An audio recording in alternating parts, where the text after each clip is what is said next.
Hello YouTube, this is ChardarYuGiOh here with my Post-Primal Origins Evilswarm build. This is probably going to be my main deck for a long time. I have a regional coming up on June 1st, and I have nationals coming up in July, which is like 2 hours from my house. I apologize for not uploading a video for a couple of weeks.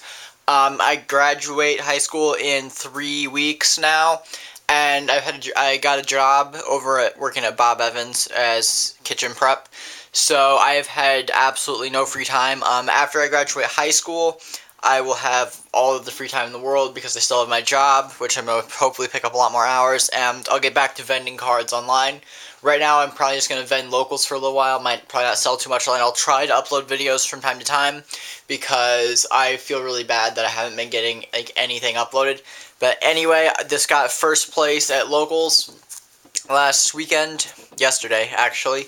I played against Madolche, Soul Charge Dino Rabbit, and Ghost Strix were probably my most competitive matchups.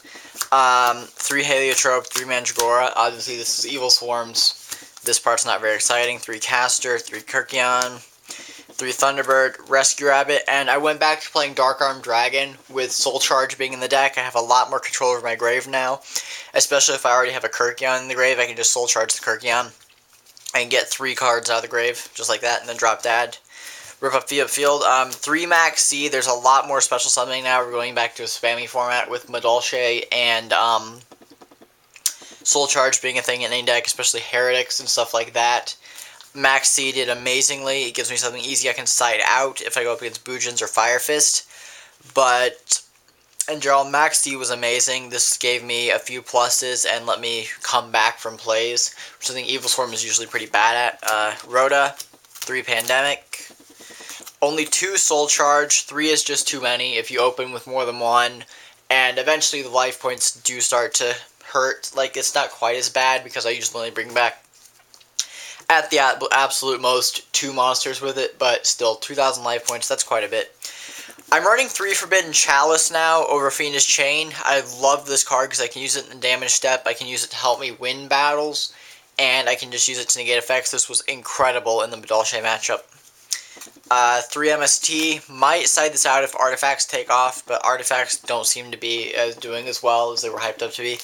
I put Dark Hole back in the deck because of Soul Charge being a thing, and it's very easy to spam the field right now, so I think Dark Hole is another good call. Have it back. 1 Infection. Macro, this conflicts with Dad, Max C, and Soul Charge, so I'm not sold on it yet. Being in the main deck, I'm definitely going to keep citing it. Right now in the main deck, it usually doesn't stick around for very long, so it just helped me control the field for a little while. But I cited it out a lot, at least for the decks I was playing against, so I'm not sold on that staying. Only 1 Vanity's Emptiness. If I do take out Macro, I'd put a Vanity's Emptiness back in, but I only own 1 of these right now.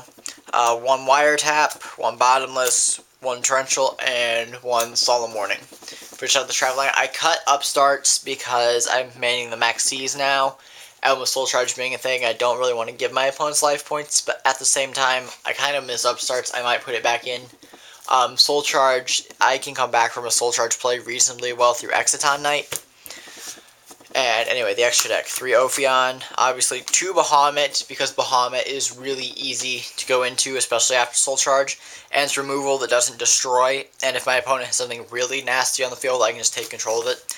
I only ever take control of Zen mains at locals, but at regionals, this thing usually puts in a lot more work.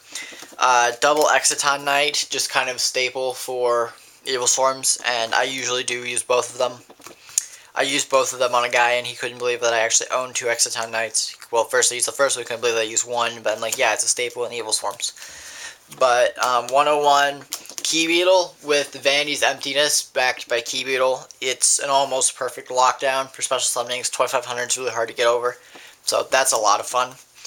I took out Abyss Dweller because I never use it because I have so much grave control with Macro and other things.